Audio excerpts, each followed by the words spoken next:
Do you fancy sounding like a native speaker? One thing you have to start doing is dropping your jaw. Dropping your jaw is a foundation to start speaking like the standard British speaker. Today we will learn how to correctly say OW, AU, and OR, dropping our jaw. Let's go together.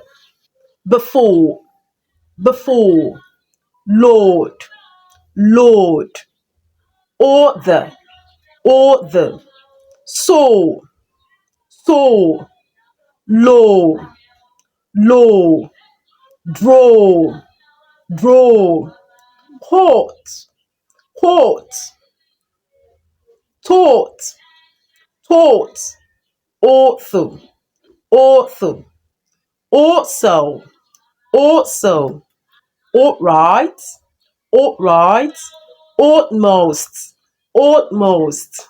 Amazing. Place your order before we say the Lord's Prayer. Place your order before we say the Lord's Prayer. This author taught me for 2 semesters. This author taught me for 2 semesters. I saw her drawing a dolphin.